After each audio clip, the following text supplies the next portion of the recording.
Hi, my name is Stephen Nolan, Head of Secretariat at the UN-convened Sustainable Insurance Forum, and I'm also proud to be chairing Ireland's 4th Climate Finance Week, which takes place this week. Halfway through the week, I want to focus today on COP26, which takes place in a few weeks. There have been over 5.5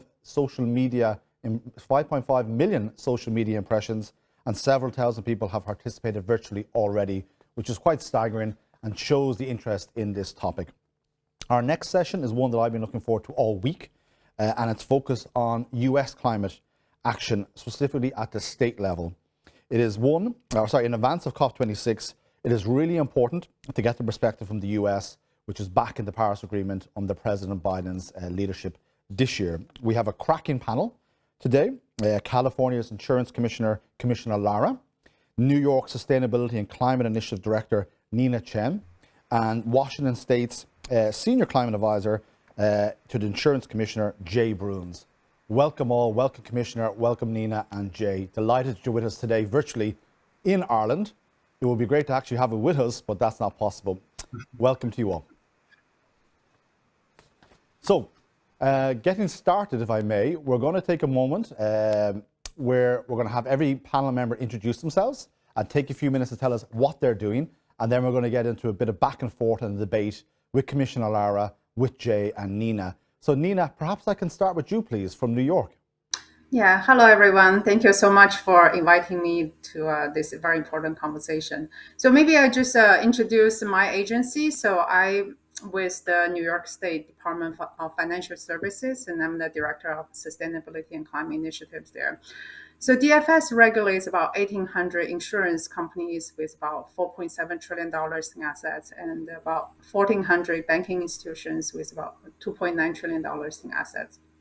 So we were the first U.S. financial regulator to join the network of central banks and supervisors for greening the financial NGFS back in 2019. And the Federal Reserve joined last December, and the OCC, the Office of Comptrollers of Currency, joined this July. So through that, through NGFS, and also through the Sustainable Insurance Forum, which my fellow panelists this event also members, it has been a tremendous learning class. So we first, just to give you an overview of where we are in terms of climate-related financial supervision. So we were the first one to establish a very holistic set of expectations that our banking and insurance institutions need to integrate the financial risk from climate change into their governance structure, business strategies, risk management framework, as well as public disclosure.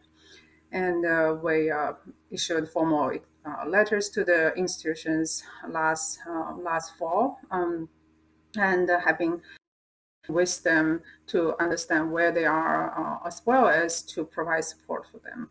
We know that we regulate a very wide range of institutions, from internationally active insurers and banks to very small ones. So they are really on a different stage of the journey on this.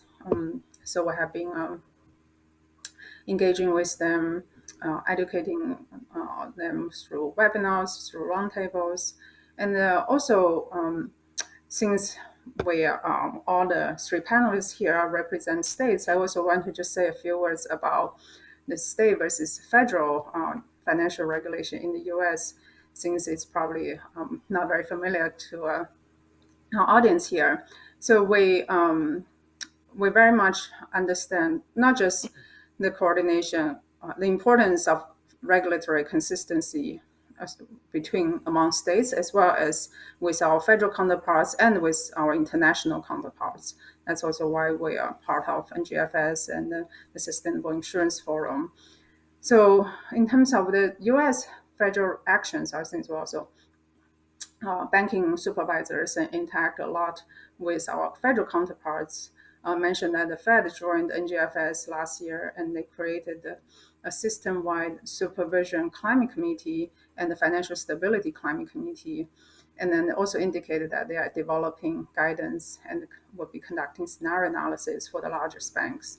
And the Office of Comptrollers of the Currency, which supervises nationally chartered banks, have also joined NGFS this July and appointed a climate change risk officer, and they're also working on developing climate-related guidance.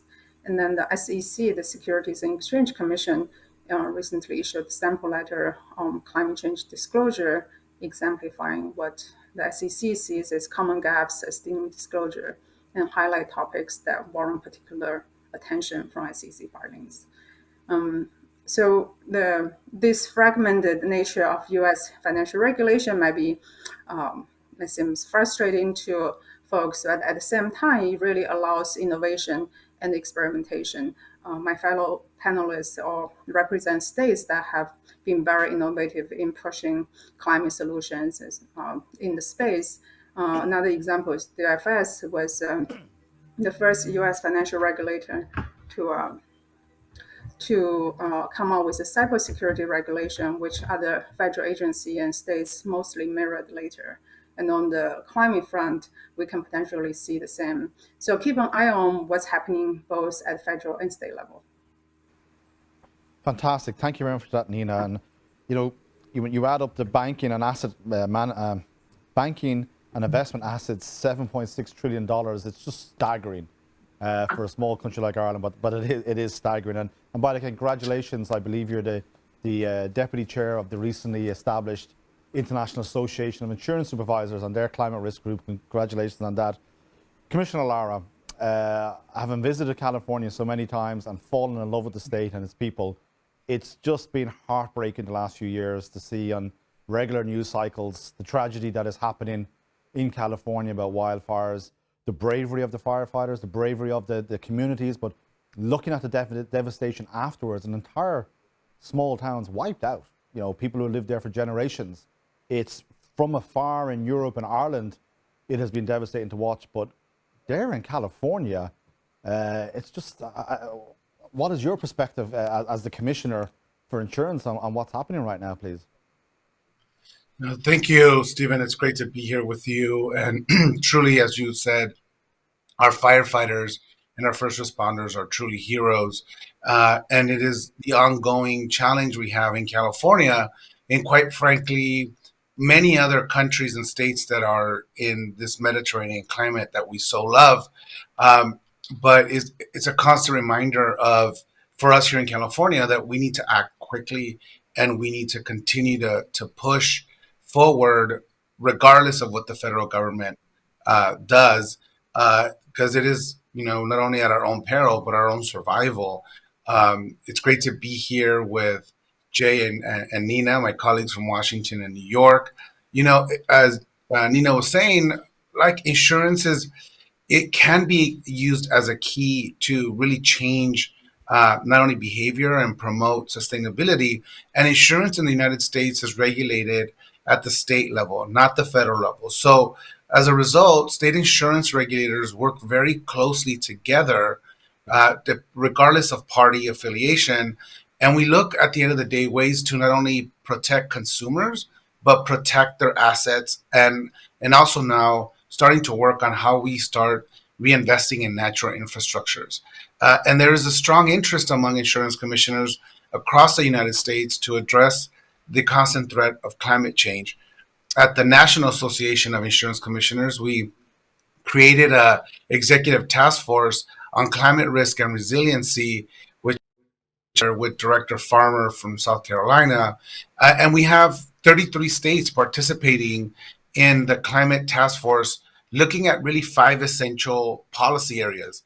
One is TCFD, another climate disclosure protocols, pre-disaster mitigation. We're always, and what you tend to see in the new media is all the after disaster, now really focusing on pre-disaster mitigation to try to avoid the ferocity of these wildfires or floods or extreme heat. Technology, we're looking at innovation and financial regulatory approaches to reduce climate risk and really promote sustainability and resilience in the insurance sector. So within the task force, our climate risk disclosure workstream is really reviewing our existing NAIC climate risk disclosure survey, which insurers in California and 5 other states have been required to submit for the past 11 years. And we will be making recommendations on how to strengthen our climate risk disclosure and make it more consistent with international benchmarks. So, of course, Washington and New York are essential partners on this work and are leaders on climate finance policy in the insurance sector. At the international level, I'm working with the Sustainable Insurance Forum, obviously, where Ireland is one of our colleagues, and California has a specific partnership with the United Nations to develop a California sustainable insurance roadmap. And really, the goal is to create a vision for the California Department of Insurance on innovative risk management approaches and solutions that reduce climate risk and protect natural infrastructure. And like Ireland's sustainable finance roadmap, our California roadmap will really want to explore approaches to sustainable investing and financial supervision. These strategies, I think, really provide a vision and accountability for how we, as finance regulators, can approach current and future climate risk, obviously including our wildfires. And we'll conclude, my remarks by talking about our work on resilience, because insurance is an underappreciated cornerstone, I think, of community resilience. The last 2 summers, as you said, we have shown how devastating heat waves, wildfires, and flooding can be, especially vulnerable people and communities. In July, I released California's first ever climate insurance report, really developed by global experts and risk and resilience. And the recommendations in the report focus on how we combat the rising cost of climate change by protecting our vulnerable communities, preserving nature, and building resiliency. And and really focused on these three kind of big perils that we continue to face here in California. We need to treat extreme heat waves like other natural disasters to better communicate the health risk and prepare communities. We need to combat increasingly intense climate events. We need stronger risk management approach, really focusing on understanding the risk we face, optimizing where we and how we motivate risk reduction, and really employing insurance as a strategy to plan and shape recovery and resilience. And so, again, trying to get insurance as a tool that can influence how and where land is developed and how well infrastructure is fortified. And of course, this is critical, like in any country, for lower income communities that are often the ones that bear the brunt of recovery and are the ones to not be able to rebuild after a fire. So, it's going to be a constant challenge for all of us. And I think a comprehensive approach to climate risks includes stronger climate risk disclosures, sustainable investments, and really building resilience in all of our communities. So, it's going to give you a brief snapshot of what we're doing here in California. Great, great. Thank you, Commissioner. And I made my statistic wrong, but I believe if California was a country on its own, it would be the seventh largest economy in the world, or in and around that. So what you are doing in California has a huge impact in terms of lessons learned. But as you said, you're incredibly open to bringing in best practice from abroad and learning from that and localizing that. And I know you're working with my UN colleagues, and I've been involved in the development of Ireland's Sustainable Finance Roadmap. And it was amazing, Commissioner, getting people around a table that may not have been around that table before and actually working together towards a common goal. And the expression or the word roadmap is key, right? Because you're not going to have the decision at the end. It's only a starting process. But, it's only under the office of yourself at the commissioner level that you can actually convene that type of group, which is really important. And if I may move on to Washington State, which has also had its own challenges this summer. Jay, delighted you could join us as Senior Climate Advisor to the Commissioner there, ex-State Department, being posted abroad, very much international mindset. What is going on at the Washington State level, please? Well, thank you very much, Stephen, for inviting me to speak to the group today. And there is a lot going on. And as you mentioned, this summer, Washington State the whole Pacific Northwest experienced an extreme heat event. And, if you read the IPCC report or the report that we do inside the United States, the National Climate Assessment, you would be lulled into thinking that the Pacific Northwest is, a little less exposed to climate change. Well, we found out in very great detail this summer when that's not the case. Seattle, where I'm talking to you from today, is generally, it almost never gets above the 80s, 90s a little bit. This summer in June, it registered 107 degrees. I think that was about 20 degrees hotter than it had ever registered in the month of June. So that's really a wake-up call for all of us. I thought I would start by kind of giving a general explanation of the size of the insurance industry in the United States, just so we all know what we are regulating here. Well, the U.S. insurance industry is about 6,000 different companies inside. It represents, if you add up all the people who work in that industry, it represents about 3% of U.S. GDP. And as was mentioned earlier, it's got the investments of those 6,000 companies is considerable. It's about $9 trillion. So it's a very big industry, and as was described earlier, it is regulated in the United States by each of the 50 states. And that has sometimes some challenges. Commissioner Lara about how all the commissioners work very closely together. And Nina talked about how there can be, it can be a kind of an innovation lab as well for best practices. And I thought I would focus a little bit on one way that it has been a best practice, and that is with this climate risk disclosure survey that Commissioner. Now, the other interesting thing about the insurance commissioners is most are appointed by the governor. A dozen states, including in California and in Washington state, the commissioner is elected by the people of the state. So my boss has been elected now. There are no term limits here. So he's serving in his 21st year as insurance commissioner in Washington state. So that gives him a great deal of longevity. He's able to look back and see the changes that have occurred. One of the things that he and Commissioner Lara's predecessor did mid 2000s was to build this climate risk disclosure survey. And since 2009, all the largest insurance companies in the United States are required annually to report on how climate change affects their business.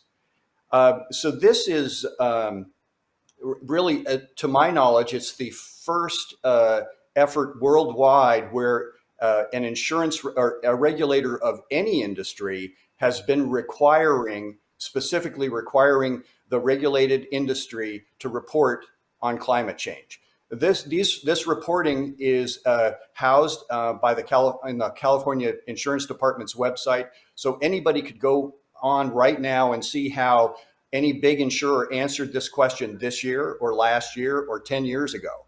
So that really set the stage, I think, for insurance regulation on the question of climate change. And as we've been talking about, obviously the TCFD has come into existence since. If you think about it, the TCFD has really come on board in kind of at light speed. It was the task force was created in 2015. They didn't write the guidelines until 2017. Already in 2017, both the Sustainable Insurance Forum and IAIS accepted the TCFD, and what we've done in the United States is to say for those companies that are required to report to us, the regulators, on climate change, we've encouraged them to send in a TCFD report instead if they have one. Well, it started out very modestly. 3 years ago, we had one company of the 460 some that are required to report, submit a climate change or a TCFD report. Last year, we had 8, and this year, I think we have 28. So it's definitely going in the right direction. And and I also just wanted to make a point about TCFD. It is, as we all know, it was started by this task force that was created by the G20, I believe it was. The guidelines were actually written by the private sector. So the guidelines that you find of TCFD today were a list of 32 companies that wrote this between 2015 and 2017. And those include companies like BlackRock, Swiss Re, EY, Moody's, Bloomberg. So it's a private sector led effort. Well, I think I'll stop there. Thank you very much. Thank you, Jay. And actually, just the panel before this was with Bloomberg on the Bloomberg platform, and it was about the Irish TCFD campaign, which covers all of industry. And it was great to see that this year's Irish Climate Finance Week Climate Action Leadership Award was awarded to Mayor Bloomberg. And he was good enough to join the session today and to accept that and actually speak to the Irish attendees on TCFD. And you're right, Jay, it has become this great framework, as Commissioner Lara was talking about earlier on, best practice, and within a peer group. And I know later on this week, I think it's tomorrow, the TCFD Secretariat are releasing updated guidelines, and those updated guidelines are on the basis that, like the European Commission, I believe the SEC in the US and others, are looking at how they can bake TCFD into regulations they're working on, so they need to update those guidelines. I'm going to go off the reservation for a moment here in terms of the agenda that we have here and swing to you, Commissioner Lara. I'm fascinated, and forgive me if I may be incorrect in this, but did Jay say there that in terms of your role, it's an election process? It's how does that work, Commissioner? If you don't know, I'm a student and I love American politics, and at the state level. So how does that work, please, Commissioner? Well, in California, in the 90s, there was a proposition that passed that created my position as an elected position and gave authority to the commissioner to, set rates and look into the solvency of our insurance market. Now, California is the largest insurance market in the country, and we're 4th in the world. And so the voters felt it was an independently elected position. And so it is like any other constitutional office in California, along with our governor, lieutenant governor, controller, attorney general, and then there's insurance commissioner. And so in California, like in Washington and in 12 other states, this position being elected allows us as insurance commissioners to really not only push innovative policies within the insurance sector, but really be the chief consumer advocate for our constituents and our consumers in our respective states. And so the conversation of what is better, right? Being appointed by the governor or being elected. I mean, I tend to think being elected is much better because it gives you an autonomy and independence to really push the envelope when it comes to some creative things that we're working on in the state. But also you create a partnership with the governor, lieutenant governor, really demonstrating this kind of interesting work that is happening to the voters, and allow you to be innovative and independent. And so I think it's critical. In my opinion, I think it's way better to be an elected office because it just gives you that autonomy to really push an agenda. In my case, a very environmental agenda coming from my previous work in the state legislature. We elected an environmentalist to head the largest insurance market in the country, and now really pushing some innovative solutions. And so, where else can that It's fantastic, Commissioner, and it's democracy at work, right? And that's what's so fantastic about it. So sorry for just going off. As I said, I was just curious about how that came about. Nina, if I can pivot to you, I'm going to go back into insurance now. If I can pivot to you, Nina, you mentioned earlier on that the New York Department of Financial Services, you released letters to industry earlier on this year, kind of outlining, as you said, expectations about how they are addressing climate risk, right, or climate change. And then you had that public consultation a few months ago, which was really went out, and a lot of people looking at that and coming back to you. How we had the Irish governor of the central bank yesterday on for a one-on-one session, and he was one of the first times that he came out and was saying, "This is what I'm expecting," right? Which was obviously a very strong signal for the Irish market. So, how important do you feel it is for a regulator to outline his expectations in this formal way, and what has been the reaction from industry, please, Nina? Yeah, that's a great question. I think it's very important that we formally lay out our expectations, and then provide more details on how that expectation should be implemented. Because this is the way that we put industry on notice, and that they need to take actions, and they need to take actions now. We're not saying that everyone needs to develop stress testing, quantitative stress testing, or risk climate value at risk today, but every part of work.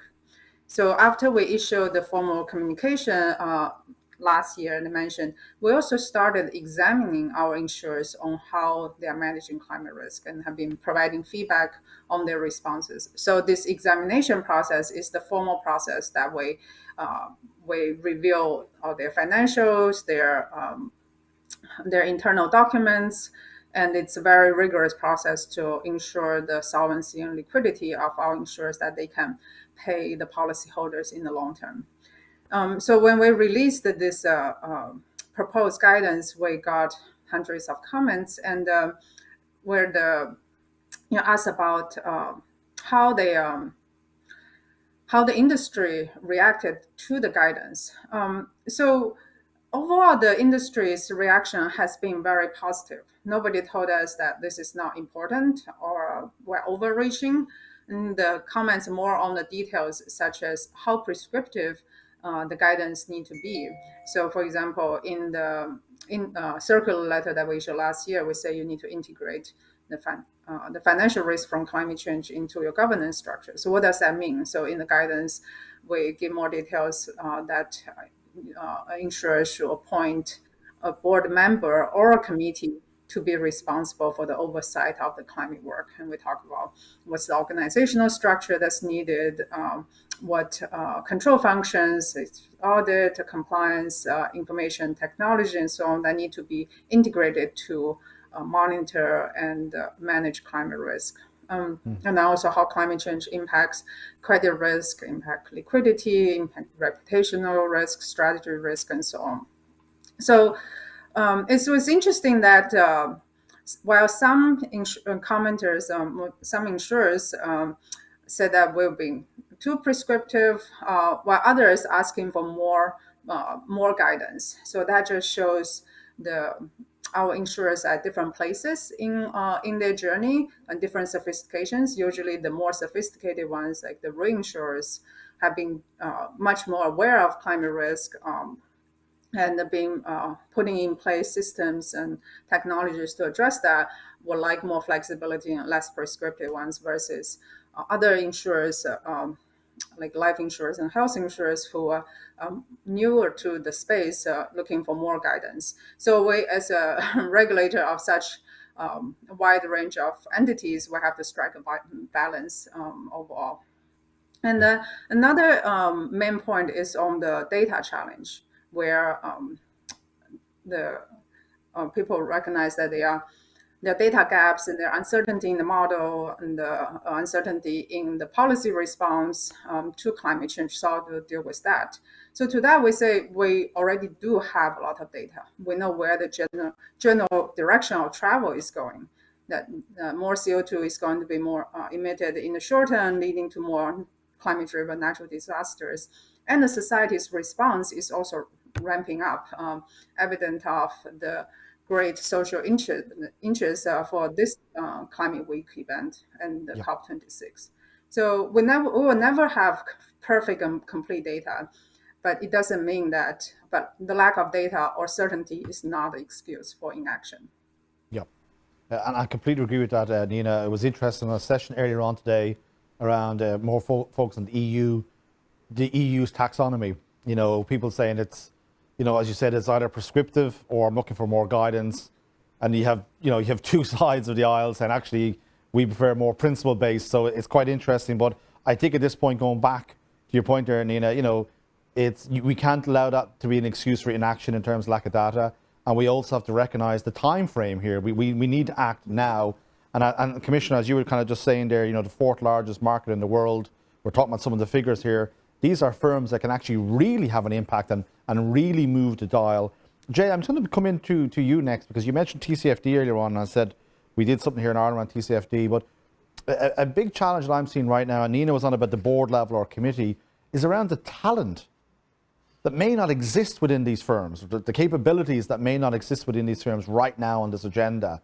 But we're pushing them to do more and more and more. And as Nina said, they maybe have the data point or data challenges, but at its core is a talent piece. How are you supporting firms in your jurisdiction, in your state, or what activities are you seeing in your state about people are trying to upskill their staff, please, on this topic? Well, we are seeing, that I think the bigger insurers also in Washington State report on climate change anyway. And if you think about, especially a property casualty insurance company, this is kind of whether they see it or not. That what they do every day kind of maps very well with managing climate change because they manage severe weather events and. As we all know, those weather events are getting more severe. So, and they see that too in the data. So they use, climate change modeling to build out how they're going to approach the market. So I think insurers also here are already kind of generally on top of it, but they probably need to focus a little bit more specifically on climate change. It's changing things that we knew before. I think this year, for example, I just saw, I'm not sure if it was worldwide or in the United States, but there have been to date 18 weather events that have caused more than $1 billion worth of damage. So, the issue is growing. But I think when it comes to disclosure, I mean, one of the reasons that we ask companies to disclose or require them is because we want to know that they look at this and that they are managing this part of the risk that they manage every day. And so, I'm going to kind of go out on a limb. I do think that climate disclosure is, I think we are moving the right direction. I think the world is moving toward TCFD. The U.S. insurance industry is moving toward TCFD. With the SEC looking at it and as well as the NAIC building out what we're doing, my guess is that in the foreseeable future, large parts of the of U.S. industry, including the insurance industry, will be doing a TCFD because it will be required at some level or another. I think partly if you look at the insurance companies that have faced problems or gone insolvent because of climate change, I'm thinking of ones during Hurricane Katrina. There was a small insurer in Paradise, California, when that whole town burned down 3 years ago. It just had all of its risks in the houses in that town. So obviously it had not diversified. So I think, as we go forward, we will have to look at not just the very largest insurance companies, but try to figure out, help us, the smaller ones, at least maybe not do a full-blown TCFD report, but take the parameters of that report and the pillars of that report and take a look themselves at how they are managing those risks. Hope that answers your question. No, it really does, Jay. And actually, you reminded me that those 18 events that you mentioned, 1 billion each of damage, so $18 billion of damage. That was in the US. I did see that report the other day, and I believe that's correct. And actually, going over to you, Commissioner Lara, that's a staggering figure, right? for any jurisdiction, for any firm, for any group of firms to have to deal with. And obviously, there's risk management, and we understand what the firms are trying to do. But if you then, and Jay mentioned there the devastation, one of the towns there in California. So how are you seeing the industry in your state, Commissioner, support the community to recover from such events? Because obviously, it makes sense for the firms to try to be as much as they can out front of this activity when you look at those losses. So I hope that makes sense, Commissioner. What are you seeing the firms try to do to support the communities in this where these devastations happen, please? Right. And so what we're working here in California, especially in these communities like Paradise and so many others that have suffered through the wildfires in California, is really working with the insurers to help us to reduce the risk Yeah. through strategies like increased use of prescribed burning and improved home and community hardening. And this is key because we need to improve our building practices, but we also need to help communities rebuild much more resilient after a fire. And one way we do that is through incentivizing mitigation, ensuring that the home is properly hardened and that people understand and really embrace nature as its protective role in adapting to climate change, whether, again, wildfire, extreme heat, or flooding. We need these nature-based solutions, and we also need to figure out how we close the protection gap, meaning at the end of the day, after these disasters, you're going to have a significant portion of community members that are either underinsured or not insured. And therefore, how do we cover that gap for folks? And now working with industry and with government, with the insurance companies, is how do we reduce that risk and how do we incentivize better behavior from communities that live in the wildland urban interface? And one way that I'm working on is just like some insurance companies, for example, here in the United States, give you a good driving discount. We Yeah. should be giving businesses and homeowners a home hardening discount. Currently, that doesn't exist in California, and so I'm working on regulations to promulgate that. But again, how do we bring down the risk for the entire community? And we do that by offering incentives because a lot of these are very expensive. And if you happen to be disabled or low income, who pays for that? And so, we're working now with the legislature to provide the resources for that, but also putting some of that responsibility back on the insurers to say, you have to promote mitigation. We want you to stay in these communities. We want you to have that competitive nature, but also in areas where that is not happening, um, we're going to hold you accountable to making sure that Californians get the benefits that they paid for through their policy, and that insurance companies play a much bigger role in incentivizing mitigation in these communities. And so, again, bringing down that risk, keeping insurance in these communities, and promoting a much more resilient way to rebuild in these communities. Thank you for that, Commissioner. And that's a very logical sequence. But as you said, it's sitting down and trying to promote action when it's in everybody's benefit, as you say. And you do not want these firms coming out of these elements of society that they're probably already struggling, and they want to have that safety net if something should go wrong. And it is incredible what has been happening in California the last few years. Nina, if I could just come to you now, because that's a very interesting point the Commissioner just made. And I know in the New York, you've just issued a piece, a study of kind of New York domestic insurers' exposure to climate transition risks. Where are you seeing what's happening at the New York state level? And are you looking at this similar to the way the Commissioner is doing it, or are you already doing that at the New York level, please? Yeah, so we recently analyzed the insurers' investment side. So, like Jay mentioned earlier, insurers are very large, among the largest asset owners in the world.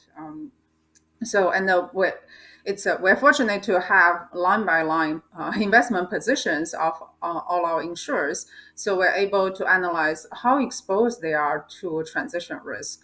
So we look at insurance equities and corporate bond investments, and focused on 8 carbon-intensive sectors: coal mining, oil and gas production, electricity generation, car manufacturing, steel, cement, aviation, and shipping. Yeah. So these account for the bulk of the greenhouse gas emission of this economy. So what we found was that New York domestic insurance investments, so this based on using 2019's year-end data, had meaningful exposure to these carbon-intensive sectors. These sectors make up about 11% of all insurance assets in equities and fixed income.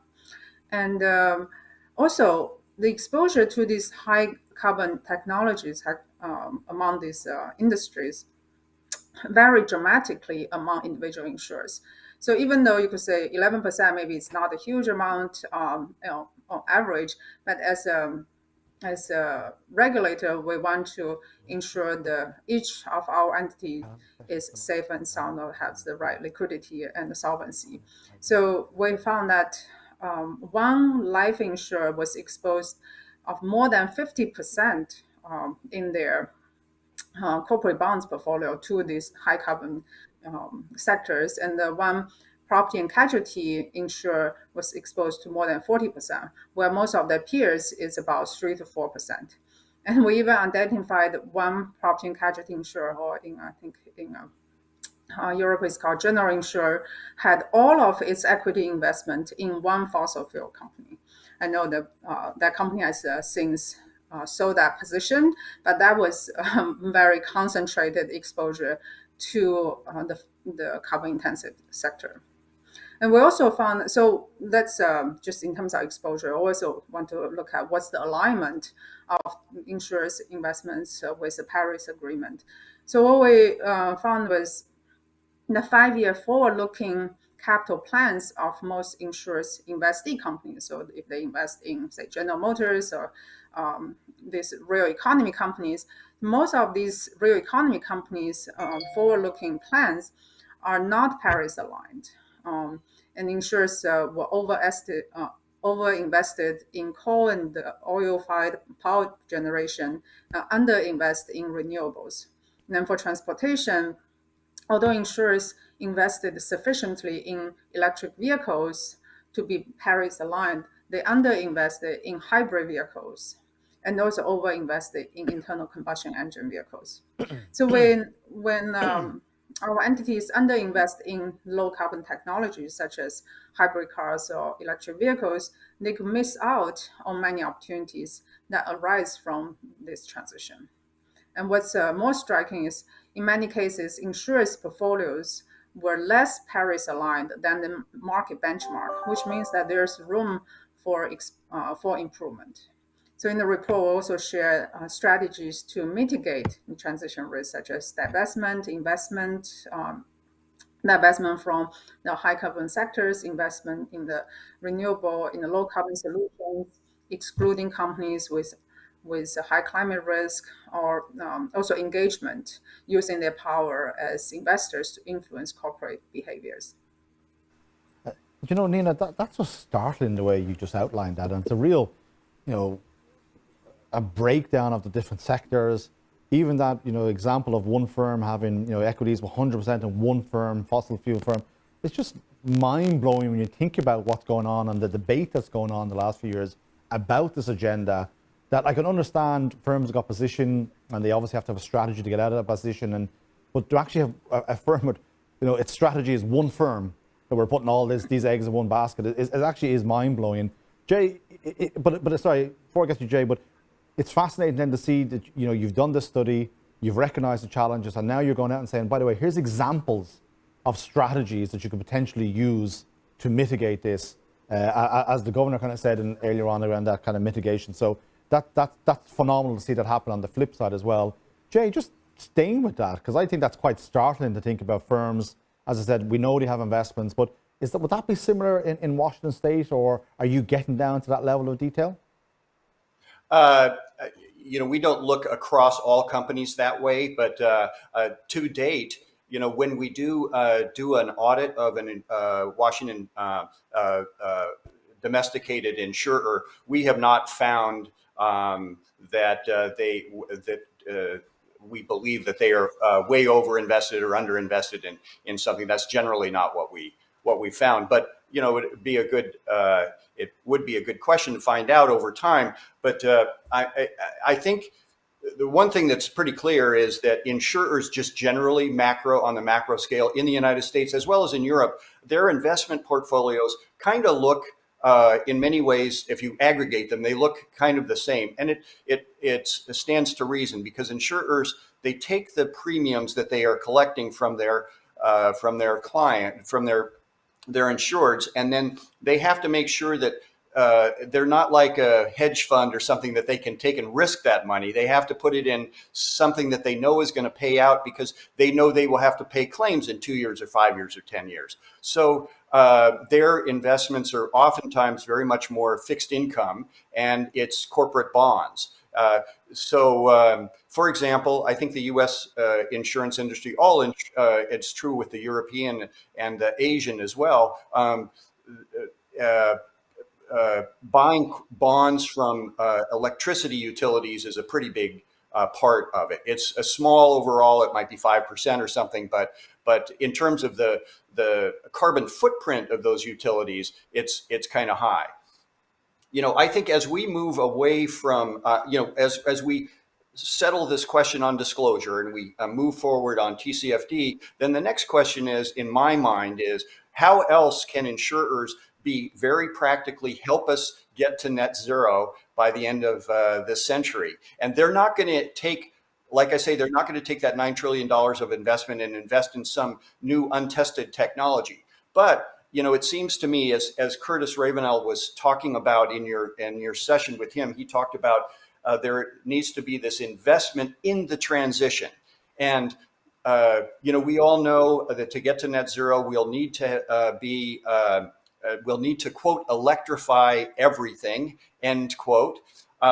And we're seeing it already. For example, both the big car companies in the United States, General Motors and Ford, have announced that within the next decade or so, they will no longer, for light duty vehicles, no longer be building internal combustion engines. They will all be electric. So then we've got to make sure that when they plug them in, that the electricity that they are using is also renewable. And so I see a huge opportunity for insurers to be part of that, since they invest so heavily in the power generation utilities in the United States. There's such a big difference here in Washington State. 85% of our electricity that we use is renewable because of the huge hydropower infrastructure that we have in Washington State. But most states are not like that. There is, we've done a good job of pivoting away from coal in the United States, but we've got a ways to go. 2005, 50% of electricity generation in the United States was coal fired. Today, it's 18%. There's a very good report that Ceres, the activist investor, does every year on the power generation.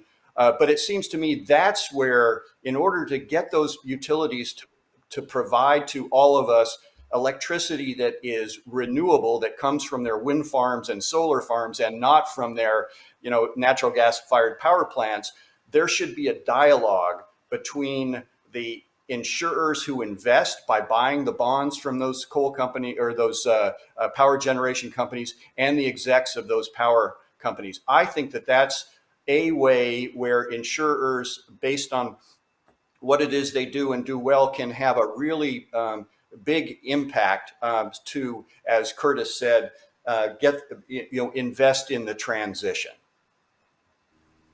Thank you for that, Jay. And transition obviously is a key word there. I moderated a panel this morning which was focused on Ireland and the agricultural sector's transition to net zero. And a report came out last week about Northern Ireland. And in the report it said, with the technologies now, they won't be able to achieve net zero in the agricultural sector because the technologies do not exist right now. But framing it in the transition, as you said, Jay, we will get there. The innovation, the governor talked about innovation earlier on. The innovation will come in, the investment will go into new technologies. but it is going to take time. I'm conscious of time, so I'm going to come on to my last question, if I may. And Commissioner Lara, if I could just focus on you. I know you're going to COP. You're going to be there along with your peer group, global leaders in the area of financial services. And it's going to be a very important COP this year, right? We, obviously went to be last year and it didn't happen.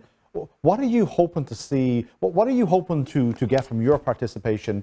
And would it be fair to say, Commissioner, that the success of COP this year, as within the financial services space as well, could act as a real catalyst now to move us on to the next level? Please, Commissioner. Absolutely. Every time I've gone to a COP meeting, one of the challenges we have is with our country counterparts is understanding that, and if you've heard from Jay and Nina of how the states play a pivotal role, and how innovation and this kind of laboratory of different ideas and implementations of this innovations are happening at the state level. I mean, that was clear, especially after the previous U.S. administration, and to be able to come back to COP and as the United States fully in is exciting once again. In 2016 and 2017, at COP meetings helped me really frame California's policy on super pollutants, talking about agriculture, our methane reduction goals of 40% by 2030, black carbon, and HFCs, which my HFC policy now was just adopted by the Biden administration. We're able to set strong targets and really build rules and incentive programs. And so this year for me, I'm going to really share the work that our financial regulators are doing through the Climate Insurance Working Group, and through our NEIC Climate Risk and Resiliency Task Force. Again, insurance regulators have to play a strong role in policymaking, and I'm going to provide that perspective at COP. This year, in particular for me, extreme heat is especially important because of our Climate Insurance Working Group, and had some of the first recommendations on reducing extreme heat impacts through insurance mechanisms. And so again, it's one, demonstrating that the magic is happening at the state level, and that innovation is happening at the state level, and that we have an important story of success, of innovation that can be used as a role model for the rest of the world to follow.